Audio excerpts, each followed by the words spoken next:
ya tadi ya Bang ya, dari kalau kita ngelihat anak muda sekarang tuh kan pengen cepet kaya, pengen cepet ini, pengen cepet itu. Bahkan kadang-kadang mereka Bang itu menghina proses-proses orang lain lah. Lu udah bertahun-tahun aja gitu-gitu aja, gitu-gitu. Nah itu Bang, Yes. boleh nggak sih Bang? Ini menarik nih Ini sebenarnya. karena ini anak Rabu Hijrah nih Bang, dan sahabat-sahabat Rabu Hijrah tuh kebanyakan memang masih baru lulus dan masih mungkin semester akhir. Boleh diceritakan? Jadi ini penting nih teman-teman ya. Saya buka-bukaan di sini. Kalau Waduh, misalnya jangan dibilang, oh ini abang-abang ini kayaknya masuk BUMN ada deckingnya nih. orang Nggak, dalam. ada orang dalam nih, nggak ada sama sekali alhamdulillah.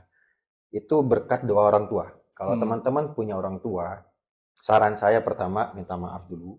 Terus kemudian cuci kakinya, sujud di kaki ibu atau bapak, minta maaf, dan minta ridho ke orang tua. Itu yang saya lakukan. Dan itu pada saat saya berangkat, saya yakin aja gitu teman-teman. Dilempar ke hutan, ya namanya kebun sawit, kebun karet, ya kan.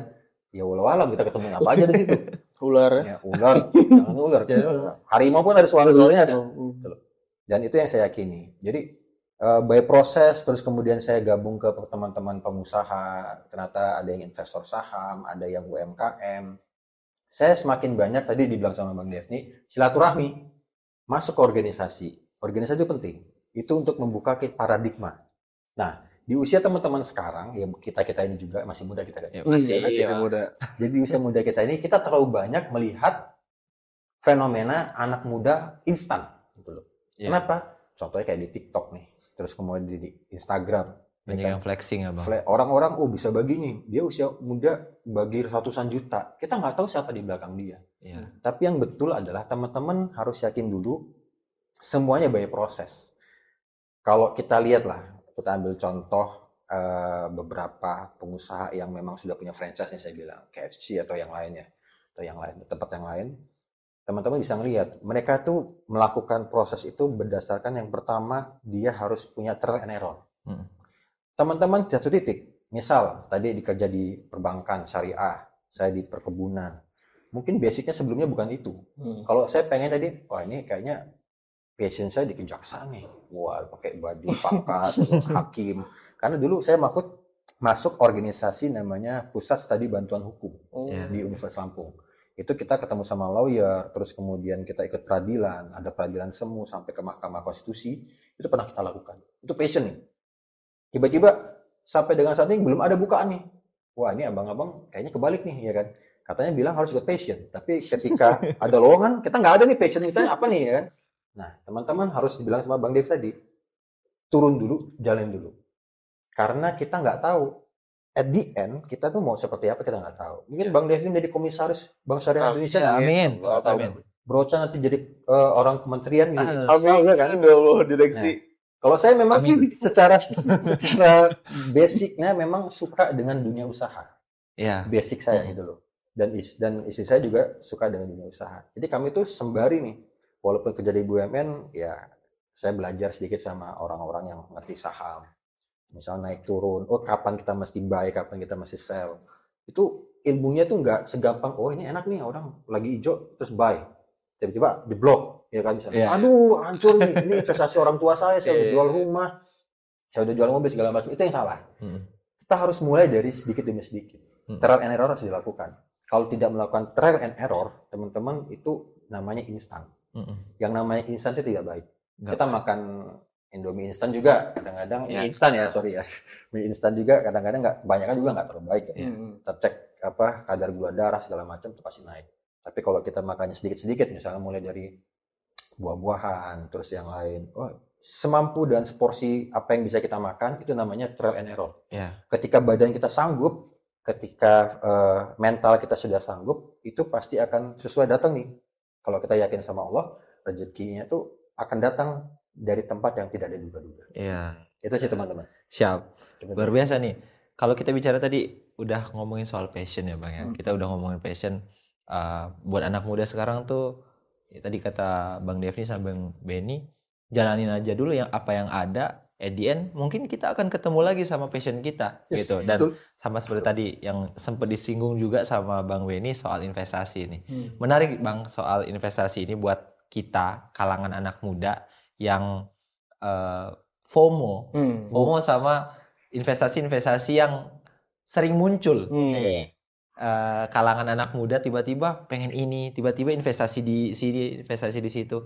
Kalau dari Bang Devni nih, karena Bang Devni juga dari BSI gitu, ada nggak sih Bang instrumen buat anak muda investasi, tapi itu yang halal Bang? Dan ini juga ya mungkin buat anak muda bisa jadi batu loncatan sambil mereka kerja secara profesional daripada uangnya dipakai buat healing kemana-mana, lebih baik dialihkan sedikit buat investasi. Ya. Jadi ini pertanyaan ini pernah saya tanyakan ke guru saya. Jadi waktu itu saya sebelum nikah nih, Bang Ben. Saya nanya ke guru saya, bagusnya gimana nih? Bagusnya saya nikah dulu atau beli rumah dulu? Terus kata guru saya, kalau nikah pasangannya udah ada belum? Belum ada. Ya udah belum ada. Bilang gitu. Jadi yang bagus itu kita investasi ya buat ini dulu ya, buat kebutuhan pokok dulu nih, sandang, pangan, papan. Jadi minimal kita punya rumah dulu. Jadi saran saya teman-teman milenial ya dari sekarang tuh punya rumah dulu, nyicil melalui KPR. Banknya bank mana aja? Ya kalau bisa bank syariah gitu. Utamanya? Sih. Kayaknya harus masuk sponsor sih. Boleh. Gitu. Ini bukannya saya bermaksud untuk jualan seperti apa ya, karena memang penting, rumah itu penting pertama kali gitu. Nanti kalau misalkan teman-teman udah punya rumah, nanti kan kalau mau ngelamar juga enak. Kayak ngelamar anak orang kan. Benar. Gitu, udah punya rumah alhamdulillah gitu. Jadi itu yang pertama tuh, investasi rumah.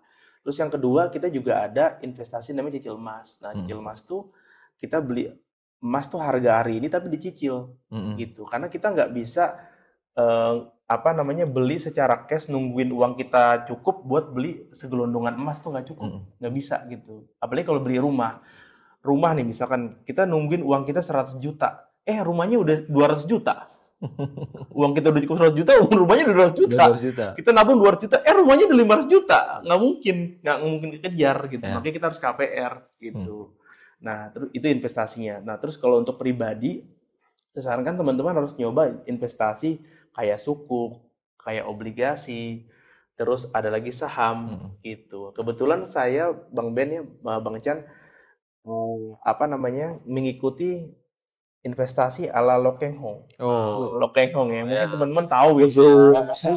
Warren Buffett-nya Indonesia gitu. Nanti teman-teman bisa baca deh di YouTube, searching Lokeng Hong itu siapa. Jadi dia tuh investor saham yang value investor gitu, value investing banget ya. Jadi beli saham di saat harganya itu lagi murah, itu nggak perlu trading gitu, nggak perlu trading. Jadi beli saham, tunggu aja harga tersebut naik lagi baru dijual gitu. Jadi beli saham yang salah harga, saham bajai, saham Mercy tapi belinya ya harga bajai gitu. Itu kita nggak perlu kayak main judi segala macam, beli udah tinggal tidur. Ya, karena kan kita bekerja, kita nggak punya waktu buat trading tiap hari, itu nggak punya waktu. Dan gitu, itu bukan dalam jangka waktu pendek ya. Nah, bukan betul. Setahun 2 tahun. Kita harus minimal 5 tahun ya. Ya. Jadi kalau Bang Benny Bang, kalau saya lihat sih kan sering postingannya itu harga saham. Patar. Kalau Abang investasinya di mana Bang? Ya alhamdulillah sih sekarang ya teman-teman, ini karena saya juga trial and error nih. Yang saya lakukan, yang saya bicarakan adalah apa yang saya lakukan. Saya mulai kenal industri saham, saya bilang ya. Yeah. Investasi saham ini pada saat COVID 2020. Dan itu saya belum berani nih, karena saya masih ada pertarungan nih. Ini kira halal haram, terus kemudian halal hantam segala macam kan.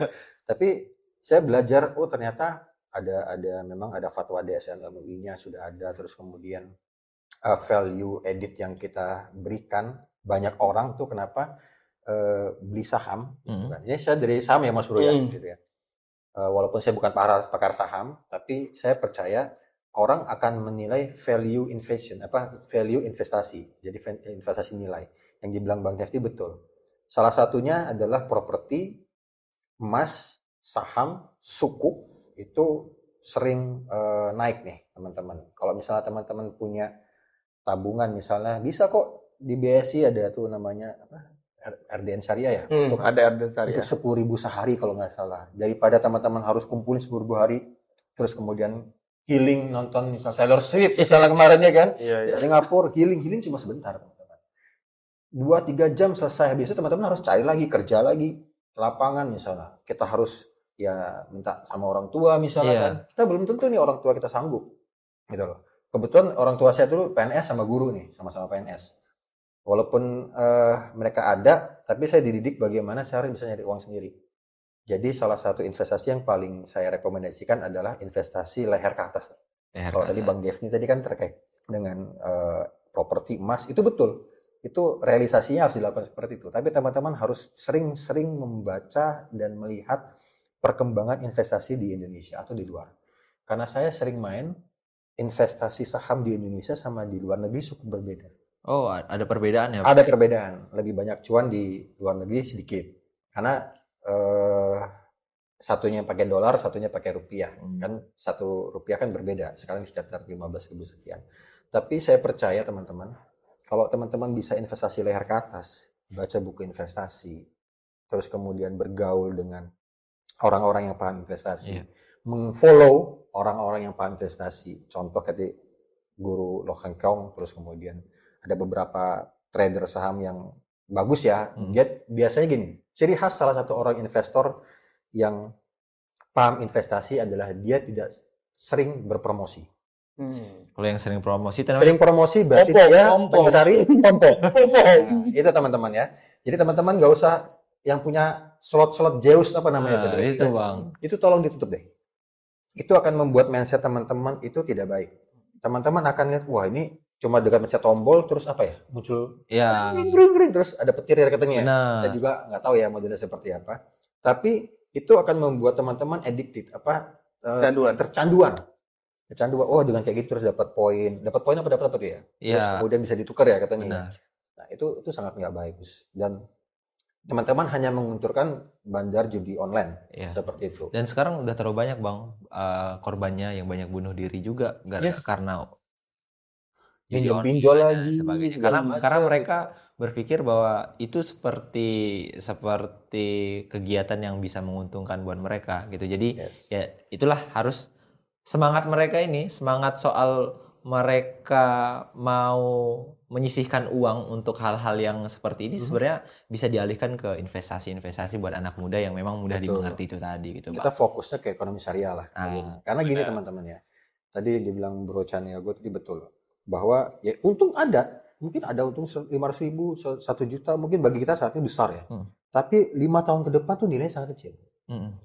Kalau teman-teman tadi investasi di emas, saya merekomendasikan kalau Bro Chan sama Bang Devni ngelihat postingan saya tanggal 1 Januari 2024, itu saya punya foto ya, saya kasih tunjuk nih sedikit nih. Ini bukan karena saya belajar lagi teman-teman, saya belajar dari beberapa orang yang paham investasi. Ini 1 Januari 2024, ya kan? Ini teman-teman di buktinya 1 Januari 2024, nggak usah di follow IG saya ada. Tahun 2024 ini adalah momentum emas. Kalau teman-teman mau investasi, ini do your own research ya teman-teman, bukan saran. Saya tidak menyarankan untuk segala macam, saya hanya memberikan gambaran beberapa informasi yang saya dapat bahwa suatu ketika harga emas ini akan lebih tinggi dibanding yang lain. Gitu. Orang akan mencari safe haven yang sangat luar biasa. Makanya dari 1 Januari udah mulai emas. Dalam bentuk emas mau tadi Bu Cicil monggo, terus mau beli yang punya tabungan banyak langsung beli monggo, ya itu terserah teman-teman. Tapi basically kembali ke zaman Rasulullah bahwa dinar dirham itu adalah salah satu kunci investasi yang harus kita pegang. Setuju nggak teman-teman? Betul. Ya, kan? Kemarin terakhir udah jadi harga emas tuh yang paling tinggi tuh. Sudah sampai menyentuh di angka 1,2. Betul, 1,2 juta per gram. Kemarin Februari itu secara dolarnya dia udah $2.100 per barrel. Teman-teman bayangin itu harga emas 1,21 tuh itu bisa ya ini walau alam bisa lah. Karena kan semuanya masih fluktuasi. Ini ketika nanti beberapa bulan nanti harga saham hancur. Emas akan naik. Kenapa seperti itu? Siklus 100 tahunan. Ternyata itu siklus 100 tahunan. Teman-teman boleh research. Teman-teman bisa research. Silahkan. Kalau usah percaya banget sama omongan saya kan. Karena saya juga bukan ahli investasi. Langsung cari informasi sendiri. Nah itulah saya bilang kenapa kita harus bisa investasi leher ke atas. informasi itu penting. Saya di orang kebun nih, teman-teman saya banyak di perkebunan, di kelapa sawit, tapi mereka banyak main saham. Mereka banyak investasi emas, properti mereka ada. Laundry. Nah ini kalau misalnya teman-teman mau coba, banyak franchise laundry, terus kemudian yang punya modal ya, yang belum punya modal ya tadi bismillah dulu, nyicil dulu, tabungan dulu ya kan. Itu UMKM bukan makanan, karena di 2020 ternyata banyak UMKM mati itu banyak dari segi food and beverage. Tapi kalau kayak laundry itu terus menerus teman-teman, tinggal cari tempat yang bagus dan nilai franchise yang nggak terlalu besar, teman-teman bisa handle.